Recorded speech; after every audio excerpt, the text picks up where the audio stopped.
नमस्कार दोस्तों, स्वागत है आपका न्यूज प्लॉट के विशेष कार्यक्रम द पॉलिटिकल प्लॉट में। हरियाणा विधानसभा चुनाव की नतीजों की समीक्षा के सिलसिले में जो हम वीडियो श्रृंखला बना रहे हैं उसकी यह दूसरी कड़ी है। हालांकि इस कड़ी में पहले हम राजनीति की बात करें, उससे पहले थोड़ी सी क्रिकेट की बात कर लेते हैं। क्यों? क्योंकि दोनों आपस में थोड़ी सी जुड़ी हुई लगती है। पिछले T20 विश्व कप की बात है। फाइनल में दक्षिण अफ्रीका को जीतने के लिए 30 गेंदों में सिर्फ 30 रन बनाने थे और उनके हाथ में 6 विकेट बचे हुए थे। अब 95% मामलों में अगर आपको ये पूछा जाए कि आप किस टीम के जीतने की संभावनाएं हैं, तो आप यही कहेंगे कि दक्षिण अफ्रीकी टीम ये बड़ी आसानी से मुकाबला जीत रही है, लेकिन अंत में वो ये मुकाबला हार जाती है। अब सब लोग इस बात पे अड़ गए कि दक्षिण अफ्रीकी टीम तो चौकर्स है, वो हर महत्वपूर्ण मुकाबला हार जाती है और उनकी तो जीत की उम्मीद करना ही बेकार है। कुछ ऐसा ही कांग्रेस पार्टी के साथ इस बार हरियाणा चुनाव में हुआ है। लेकिन उसी विश्व कप फाइनल की बात करें तो लोग यह बताना भूल गए कि उस फाइनल में जसप्रीत बुमराह ने उन आखिरी 4 ओवरों में कितनी शानदार गेंदबाजी की थी। और अब जैसा कि उभर के सामने आ रहा है, ऋषभ पंत ने 2 सेट दक्षिण अफ्रीकी बल्लेबाजों का रिदम तोड़ने में कितनी महत्वपूर्ण भूमिका निभाई थी। तो हरियाणा विधानसभा चुनाव में तुलना करें तो भाजपा ने उम्मीद से कहीं बेहतर प्रदर्शन किया और आरएसएस के साथ उसकी जो जोड़ी बनी उसने कांग्रेस का रिदम बिगाड़ने में बड़ी महत्वपूर्ण भूमिका निभाई। तो अपने इन 2 कार्यक्रमों में हम आगे इसी पे बात करेंगे। सबसे पहले बात करते हैं भाजपा के अच्छे प्रदर्शन की। इस चुनाव में भाजपा की लिए जो सबसे अच्छी बात रही वो था इसका सीट रिटेंशन रेशियो, यानी कि वे सीटें जो पहले से इसके पास थी। भाजपा ने पिछले चुनाव में जीती गई 40 में से 26 सीटें जीती। भाजपा ने पिछली बार अपनी जीती गई 40 सीटों में से इस बार 26 सीटें फिर से जीत ली। इन सीटों में उनका स्ट्राइक रेट 65% का बनता है। हालांकि भाजपा ने अपने बहुत सारे विधायकों को टिकट नहीं दिया था, लेकिन फिर भी उसके 24 में से 13 विधायक जीत गए और इसका रेशियो भी करीब 60% के आसपास बनता है। तो अगर कोई ऐसी पार्टी जो सत्ता में हो और उसके 60% विधायक चुनाव जीते तो वो पार्टी कभी भी बहुमत से नीचे नहीं आएगी। और ये खासकर तीसरी बार जब भाजपा चुनाव लड़ रही थी तो इतनी संख्या में उसके विधायकों का जीतना बहुत ही बड़ी बात है और ये भाजपा के शानदार प्रदर्शन की पहली कड़ी है। अब आगे बात करेंगे दूसरी और कड़ी। इसी से जुड़ी एक और बड़ी बात यह है कि आमतौर पे पार्टियां अपने विधायकों का टिकट इस कारण से नहीं काटती है क्योंकि विधायकों का पद अपने अपने निर्वाचन क्षेत्रों में काफी बड़ा होता है और हो सकता है वो बागी हो जाए या फिर आधिकारिक पार्टी उम्मीदवार की मदद ना करें, जिसके कारण पार्टी का प्रदर्शन खराब हो सकता है। लेकिन भाजपा इस बार इस बात से डरी नहीं और उसने अपने मजबूत गढ़ों में भी बड़ी संख्या में विधायकों के टिकट काटे। लेकिन उसके टिकट वितरण योजना में एक बड़ी खास बात थी। उसने इस बार एक काम किया कि 2014 में उसके विधायक जीते थे और जिसको उन्होंने 2019 में टिकट नहीं दिया था उसको एक बार फिर से 2024 में टिकट दिया। इसमें ऐसे करीब 5-6 उम्मीदवार थे जिनको इस बार पिछली बार टिकट ना मिलने के बावजूद इस बार टिकट मिला। अब इससे 2 बातें हुई। पहले तो उन सीटों पे भाजपा के जो उम्मीदवार उतरे उनका कद नए उम्मीदवारों की तुलना में थोड़ा बड़ा था और पिछली बार के जिन विधायकों को टिकट नहीं दिया गया था उनके अंदर भी ये उम्मीद जगी कि अगर वो पार्टी के प्रति वफादार बने रहेंगे तो हो सकता है कि अगले चुनाव में उनका फिर से नंबर लग जाए। तो टिकट डिस्ट्रीब्यूशन में जो भाजपा का ये म्यूजिकल चेयर वाला गेम था वो कांग्रेस के सिटिंग कैटिंग से कहीं अधिक काम कर गया। इसी कड़ी में दूसरी एक और बड़ी अजीब सी बात है। एक तरफ भाजपा के आम विधायकों में से जहां से 70% विधायक अपनी सीटें बचाने में कामयाब रहे, वहीं भाजपा के मंत्री चुनाव हार गए। हरियाणा विधानसभा अध्यक्ष के साथ ही तमाम मंत्री चुनाव हारे और पिछले नायब सिंह सैनी सरकार में शामिल 8 मंत्रियों में से 6 विधानसभा चुनाव हार गए। नायब सिंह सैनी भी इसलिए जीते क्योंकि वो पिछली बार विधायक नहीं थे और इस बार उन्हें वो लाडवा सीट चुनी जो पहले कांग्रेस के पास थी और वहां से वो जीते। इसी कड़ी में एक और बड़ी दिलचस्प बात यह है कि पिछली विधानसभा में उपाध्यक्ष है रणवीर सिंह गंगवा अपनी नलवा विधानसभा सीट से चुनाव नहीं लड़े और इस बार उन्होंने वह बड़वाला सीट चुनी जो पिछली बार जनतांत्रिक जनता पार्टी ने जीती थी और इस सीट से वो बड़ी संख्या में चुनाव जीत गए। दूसरी तरफ अनिल विज जो इस नायब सिंह सरकार में मंत्री नहीं थे लेकिन मनोहर लाल खट्टर सरकार में 9.5 साल तक मंत्री रहे, उनका मंत्री नहीं रहना भी एंटी इनकम्बेंसी से उनका पीछा छुड़ा नहीं पाया और अपनी सीट बड़ी मुश्किल से 7,000 वोट से जीते। 10वें राउंड तक वो सीट पे पीछे ही चल रहे थे। इसके अलावा मनोहर खट्टर सरकार में शामिल जनतांत्रिक जनता पार्टी के 2 मंत्री भी चुनाव हार गए और उनमें पूर्व मुख्यमंत्री दुष्यंत सिंह चौटाला भी थे, जिनको अपनी सीट पे 5,000 वोट भी नहीं मिले और जजपा का कोई भी पुराना मंत्री अपनी जमानत बचा नहीं पाया।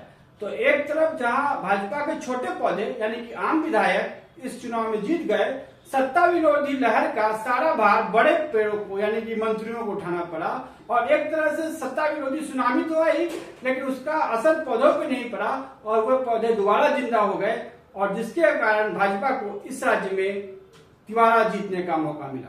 इसके अलावा चुनाव पूर्व विश्लेषण में जब हम बात कर रहे थे तो हम ये बता रहे थे कि हरियाणा में कांग्रेस का जाट, दलित और मुस्लिम समीकरण बना हुआ है।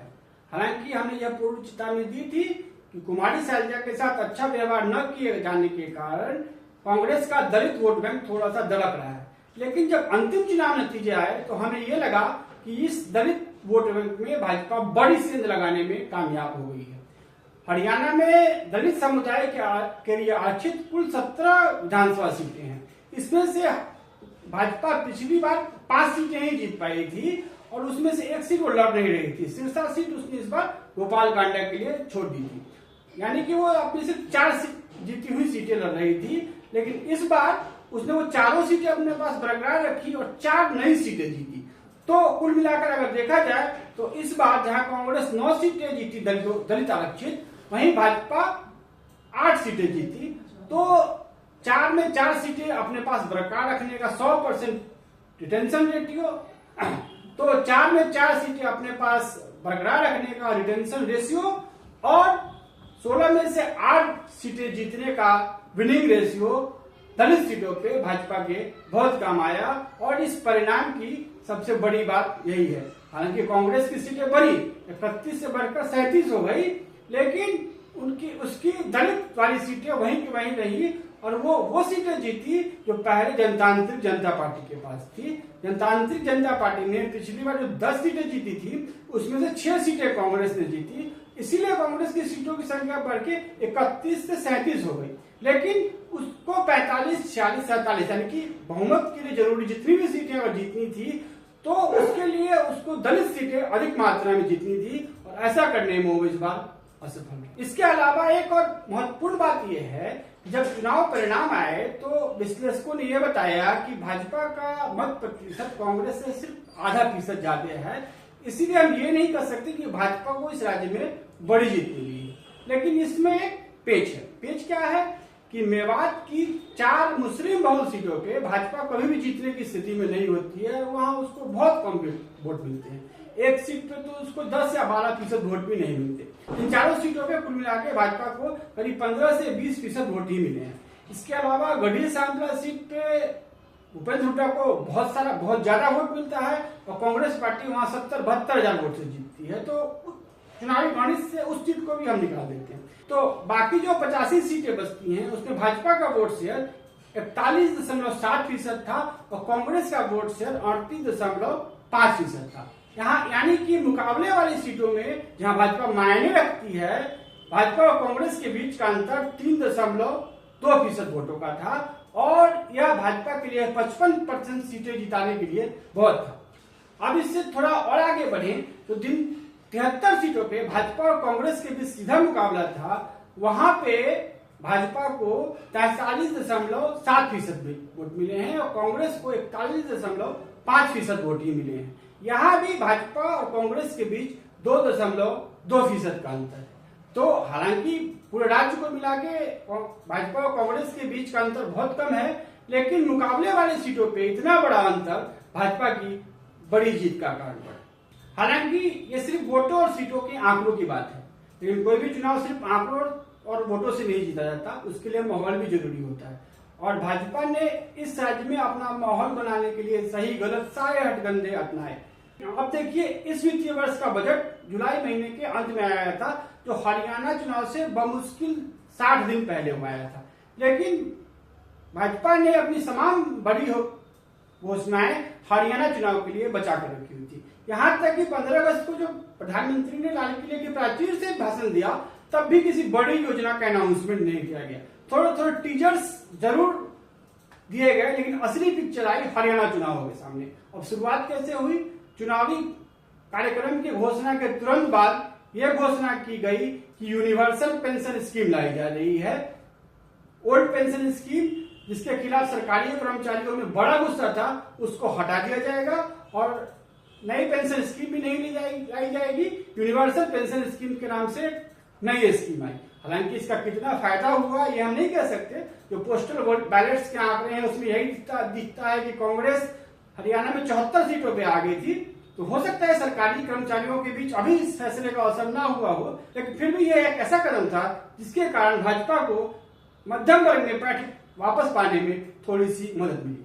अब उसके बाद फिर दूसरा कदम उठाया गया। दूसरा कदम यह था कि आयुष्मान भारत योजना का कवरेज 70% से ऊपर के सभी लोगों के लिए फ्री कर दिया गया। हमने अपने पहले भी वीडियो में बात की थी। भाजपा के नेता ये कहते पाए गए थे कि इस कदम से हमें बहुत फायदा होने वाला है, लेकिन मीडिया कर्मी और कांग्रेस इस बात को समझ नहीं सकी। और हमारा अपना अनुमान है कि इन दोनों योजनाओं से भाजपा को बहुत ज्यादा तो नहीं, लेकिन आधे फीसद का अंतर आया है भाजपा के परिणाम में। और जिस तरह के परिणाम आए हैं हरियाणा में, ये अंतर काफी मायने रखता था। अब इसके बाद एक और चाल आई। वो चाल क्या थी? जैसे ही हमने न्यूज प्लॉट पे यह स्टोरी कैरी की कि हरियाणा के विधानसभा चुनाव में पार्टियां महिलाओं के लिए कोई बड़ी योजना लेके नहीं आ रही है, सबसे पहले भाजपा ने अपनी प्रतिक्रिया दी और उसने हरियाणा की हर एक पात्र महिला के लिए 2000 रुपए देने की घोषणा की। हालांकि कांग्रेस ने भी इस पर अपनी प्रतिक्रिया दी और कुछ ही दिनों बाद उसने 100 रुपए बढ़ा के 2100 रुपए देने का वादा कर दिया। लेकिन जैसा कहते हैं ना, जो मारे सो मीर, भाजपा पहले ही माहौल लूट चुकी थी।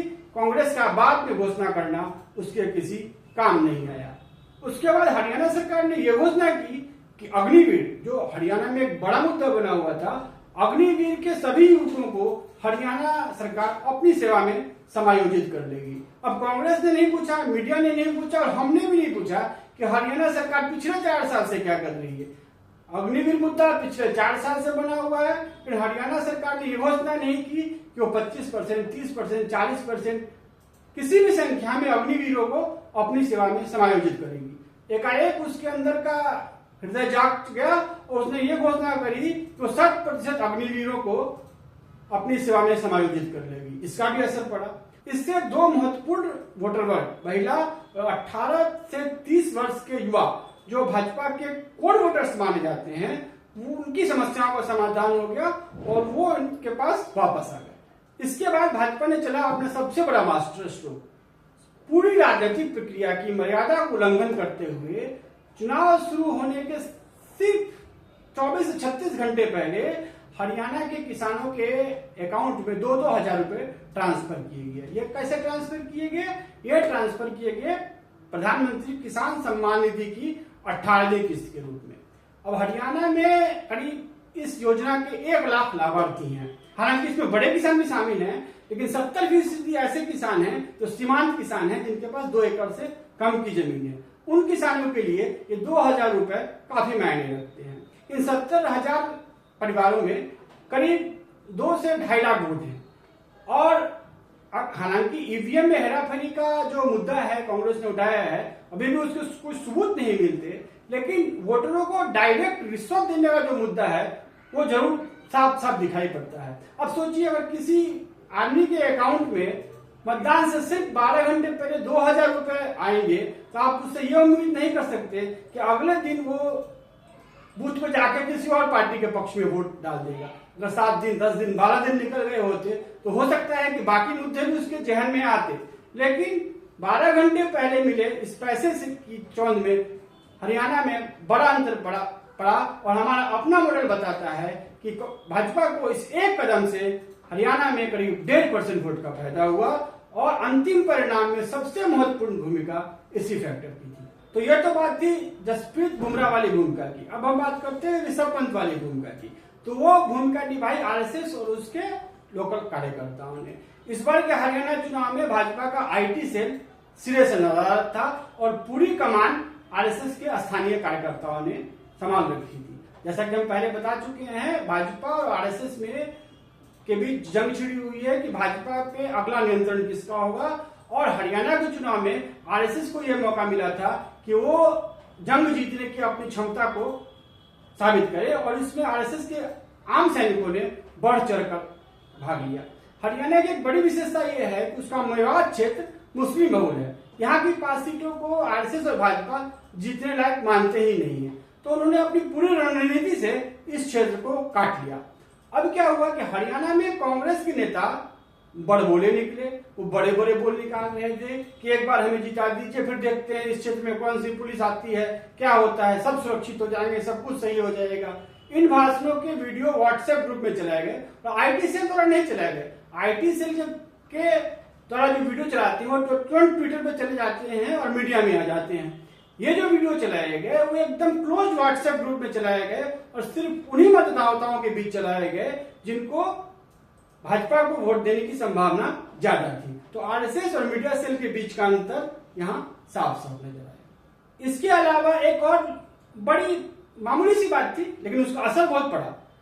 जैसे ही चुनाव शुरू हुए, कैंपेन शुरू हुआ, 8-10 दिन के बाद मीडिया में ऐसी तमाम खबरें आने लगी कि फरीदाबाद, गुड़गांव और उसके आसपास के इलाकों में ऐसे स्ट्रीट वेंडर्स हैं जो खाने के सामान में कुछ गलत चीजें मिलाकर हिंदुओं को खिला रहे हैं। ज्यादातर ऐसे स्ट्रीट वेंडर्स मुसलमान ही नजर आए और इनका बड़ा ही असर हुआ, खासकर अर्ध शहरी और अर्ध शहरी क्षेत्रों में।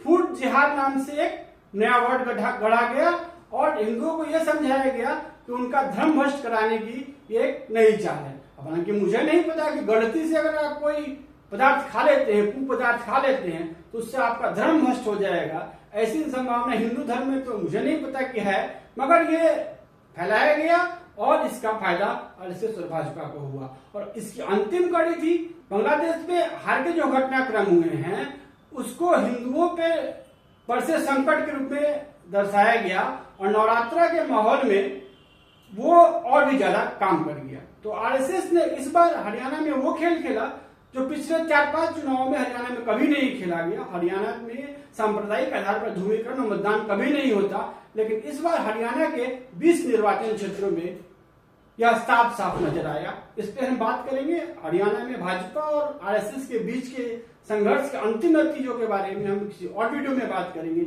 लेकिन यहाँ पे भाजपा और आरएसएस ने साथ मिलकर कांग्रेस को जो पटखनी दी वो अपने आप में एक बड़ी केस स्टडी है, जिसका आने वाले विधानसभा चुनाव में अध्ययन करना बहुत जरूरी है, खासकर विपक्ष के लिए, अगर उसे आने वाले विधानसभा चुनाव में जीत हासिल करनी है। तो आज के द पॉलिटिकल प्लॉट में इतना ही। अगले अंक में हरियाणा से जुड़े किसी और मुद्दे पर बात करेंगे और वो हमारा हरियाणा चुनाव के बारे में अंतिम वीडियो होगा, और फिर हम बाकी राजनीतिक मुद्दों के बारे में बात करेंगे। तो तब तक के लिए दीजिए इजाजत, और ऐसी ही और खबरों के लिए लॉगिन कीजिए हमारी वेबसाइट newsplot.co.in पे। नमस्कार।